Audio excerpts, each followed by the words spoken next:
In 2013, a man named Robert McDaniel got a visit from Chicago police. He hadn't committed a crime. He wasn't being arrested. The officer told him, "We know you're going to do something. We're watching you." McDaniel hadn't done anything wrong, but an algorithm, a machine, had scanned his social network, his neighborhood, his past, and decided he was 98.7% likely to commit a violent crime within the next year. This wasn't science fiction. This wasn't a Black Mirror episode. This is called predictive policing. And right now, it's operating in over 150 American cities. Here's what they're not telling you about the AI that's already decided who the criminals of tomorrow are. Let's go back to 2011. A company called Predpol, short for Predictive Policing, rolled out software to the Los Angeles Police Department. The pitch was seductive.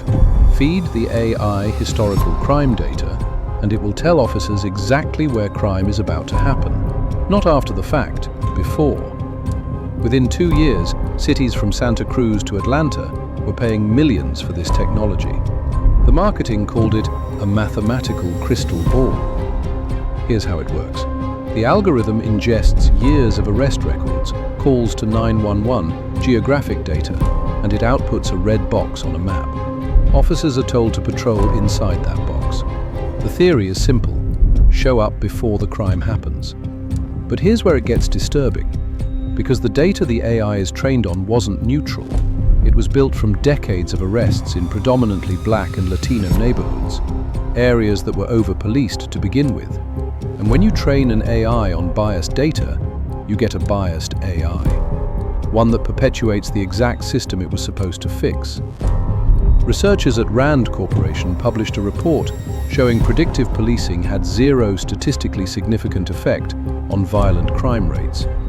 But cities kept buying it. Why? Because Predpol was just version 1. While Predpol was placing in neighborhood-level prediction boxes, a second generation of AI was quietly being built. This one didn't predict locations, it predicted people. Enter ShotSpotter.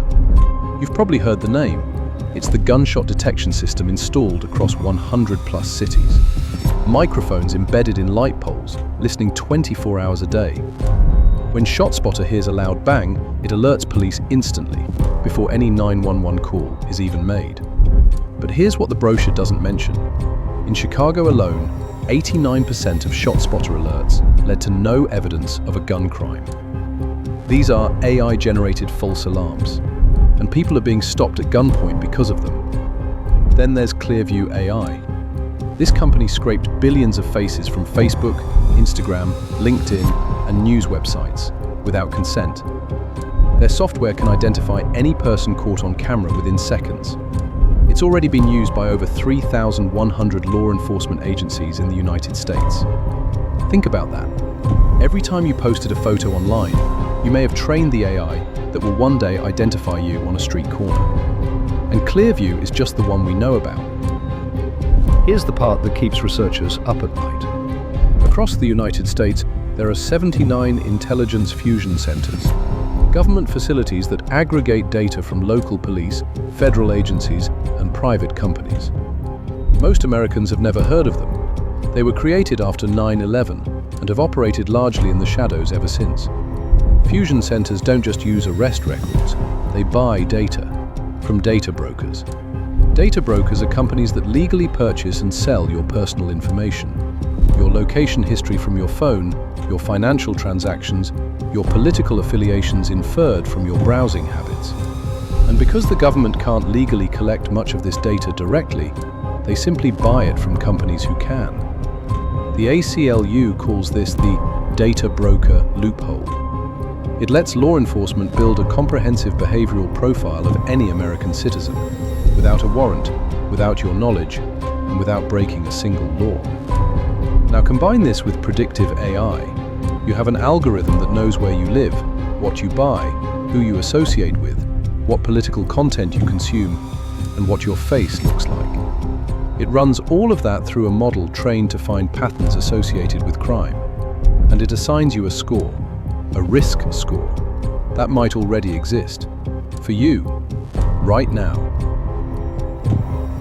In 2022, a leaked document from a government contractor revealed a system called SAFR, Social AI for Risk, which had been quietly scoring American citizens' threat levels using social media activity. The project was quietly shelved after the leak, officially. We are living at the precise moment when AI becomes capable enough to predict human behavior at scale. And the systems being built right now, in boardrooms and government offices and military contracts, will shape every generation that comes after us. The question isn't whether predictive AI is coming, it's already here. The question is, who controls it? Who audits it? Who you elect to regulate it? Robert McDaniel, the man who got that door knock in Chicago, he never committed the crime the algorithm predicted.